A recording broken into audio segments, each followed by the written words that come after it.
Channel पर। आज आप सुनने जा रहे हैं कबीरदास जी की एक और कहानी। हमन है इश्क मस्ताना, हमन को होशियारी क्या। संत कबीरदास जी कहते हैं कि जिसे प्रभु प्रेम प्राप्त हो जाता है वह संसार की चतुराइयों, छल कपट और दिखावे से ऊपर उठ जाता है। उसका मन केवल ईश्वर में रम जाता है। वह संसार के लाभ हानि, मान अपमान और मोह माया में नहीं उलझता। उसके लिए सबसे बड़ा आनंद प्रभु का प्रेम होता है। गंगा की लहरों पर उगते सूर्य की लालिमा झिलमिला रही थी। मंदिरों की घंटियां मधुर स्वर में बज रही थीं। पक्षियों का कलरव वातावरण को पवित्र बना रहा था। संत कबीरदास जी गंगा तट की ओर जा रहे थे। घाट की सीढ़ियों पर उन्होंने एक युवक को उदास बैठे देखा। उसका नाम गोपाल था। उसकी आंखें नम थीं। कबीरदास जी उसके पास बैठ गए। पुत्र, मन इतना व्याकुल क्यों है? गोपाल बोला, गुरुदेव, मेरा बड़ा भाई घर छोड़कर एक संत के साथ चला गया है। वह कहता है कि उसे प्रभु प्रेम मिल गया है। अब उसे धन, वैभव और संसार में कोई रुचि नहीं। मैं समझ नहीं पा रहा कि ऐसा कैसे हो सकता है। कबीरदास जी मुस्कुराए। पुत्र, जब आत्मा को प्रभु का प्रेम मिल जाता है तब संसार के आकर्षण फीके पड़ जाते हैं। आज मैं तुम्हें 4 प्रसंग सुनाऊंगा। प्रथम कहानी, कोयल और आम का वन। एक घने वन में एक कोयल रहती थी। उसका स्वर अत्यंत मधुर था। वन के सभी पक्षी उसे पसंद करते थे, लेकिन कोयल का मन कहीं और लगा रहता। वह प्रतिदिन एक विशाल आम के वृक्ष पर जाकर गाया करती। एक दिन तोते ने पूछा, तुम पूरे जंगल में कहीं भी रह सकती हो, फिर प्रतिदिन इसी वृक्ष पर क्यों आती हो? कोयल मुस्कुराई, क्योंकि यहाँ मुझे शांति मिलती है। वर्षों बीत गए। एक दिन भयंकर आंधी आई। अनेक वृक्ष गिर गए। कई पक्षियों ने अपना बसेरा बदल लिया, लेकिन कोयल फिर भी उसी स्थान पर लौट आई। तोते ने पूछा, तुमने दूसरा स्थान क्यों नहीं चुना? कोयल बोली, जिससे प्रेम हो जाए उसके पास लौटना स्वभाव बन जाता है। कबीरदास जी बोले, गोपाल, जब आत्मा को ईश्वर का सानिध्य प्राप्त होने लगे, वह उसे प्रिय लगने लगे, तब संसार के आकर्षण स्वयं कम हो जाते हैं। दूसरी कहानी, नदी की धारा और सागर का प्रेम। कबीरदास जी ने गोपाल से कहा, पुत्र, अब दूसरी कथा सुनो। हिमालय की गोद से एक छोटी सी जलधारा निकली। वह पहाड़ों के बीच कलकल बहती हुई आगे बढ़ने लगी। रास्ते में उसे सुंदर वन मिले, रंग बिरंगे फूल मिले, झरने मिले, तालाब मिले। एक तालाब ने कहा, यहीं रुक जाओ, यहाँ शांति है। लेकिन जलधारा नहीं रुकी। एक झील ने कहा, मेरे जल में अपना अस्तित्व मिला दो। पर वह आगे बढ़ती रही। लोग आश्चर्य करते, तुम्हें आखिर जाना कहाँ है? जलधारा मुस्कुराकर कहती, मुझे अपने प्रियतम सागर से मिलना है।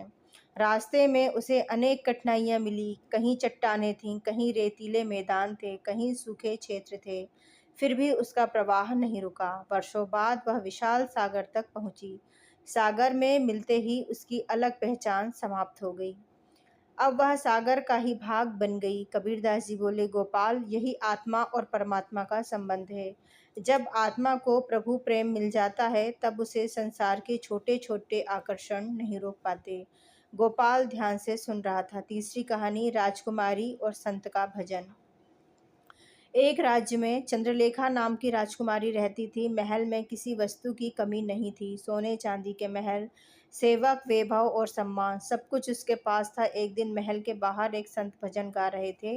उनके स्वर में ऐसा प्रेम था कि राजकुमारी मंत्रमुग्ध हो गई। वह प्रतिदिन संत के भजन सुनने आने लगी। धीरे धीरे उसके मन में ईश्वर के प्रति प्रेम जाग उठा। अब उसे महल की चमक फीकी लगने लगी। लोगों ने पूछा, राजकुमारी, तुम्हें क्या हो गया है? वह मुस्कुराकर कहती, मुझे वह आनंद मिल गया है जो महलों में नहीं था। राजा चिंतित हो गया। उसने समझाया, बेटी, तुम्हारे पास सब कुछ है। राजकुमारी बोली, पिताजी, मेरे पास सब कुछ था, लेकिन मन की शांति नहीं थी।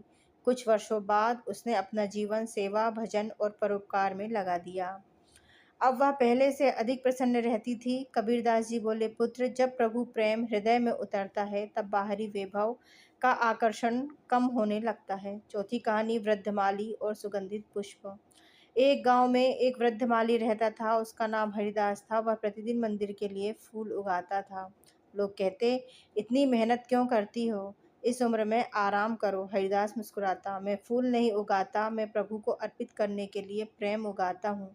एक वर्ष भयंकर सूखा पड़ा। अनेक लोगों ने अपने बगीचे छोड़ दिए, लेकिन हरिदास रोज पौधों को बचाने का प्रयास करता रहा।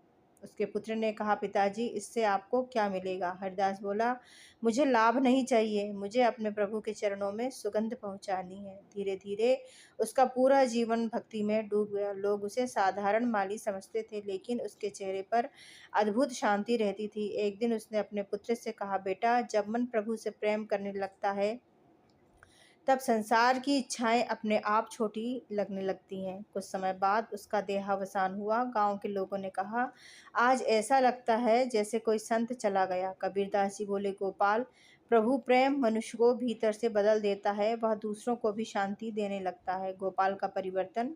चारों प्रसंग सुनकर गोपाल की आंखें भर आईं। अब उसे अपने भाई की बात समझ आने लगी। कबीरदास जी ने कहा, पुत्र, सच्ची भक्ति का अर्थ माता पिता परिवार या कर्तव्यों का त्याग नहीं है। सच्ची भक्ति का अर्थ है मन को प्रभु में लगाना और संसार में रहते हुए भी मोह के बंधन से ऊपर उठना। गोपाल ने विनम्रता से पूछा, गुरुदेव, क्या मैं भी ऐसा प्रेम प्राप्त कर सकता हूँ? कबीरदास जी मुस्कुराए, यदि मन सच्चा हो तो हर आत्मा प्रभु प्रेम पा सकती है। गोपाल ने उनके चरण स्पर्श किए। उस दिन से उसने नियमित भजन, सेवा और सत्संग आरंभ कर दिया। धीरे धीरे उसके मन की अशांति समाप्त होने लगी। उसे भी वही शांति मिलने लगी जिसकी खोज वह वर्षों से कर रहा था। कहानी की शिक्षा। सच्चा प्रभु प्रेम मन को संसार के मोह से ऊपर उठाता है। भक्ति का अर्थ कर्तव्य छोड़ना नहीं, बल्कि मन को ईश्वर में स्थिर करना है। जिसे ईश्वर का प्रेम मिल जाता है, उसे बाहरी वैभव आकर्षित नहीं कर पाता। प्रेम, सेवा, भजन और सत्संग से आत्मा शुद्ध होती है। संसार की वस्तुएं क्षणिक हैं, लेकिन प्रभु प्रेम शाश्वत है। कथा का संदेश। जिस हृदय में प्रभु का प्रेम जाग जाता है, उसके लिए संसार का हर आकर्षण फीका पड़ जाता है। और कथा का संदेश। जिस हृदय में प्रभु का प्रेम जाग जाता है, उसके लिए संसार का हर आकर्षण फीका पड़ जाता है और वही प्रेम उसे सच्ची शांति तक पहुंचा देता है। धन्यवाद साथियों। यदि आपको कबीरदास जी की यह कहानी अच्छी लगी तो चैनल को लाइक और सब्सक्राइब जरूर करें।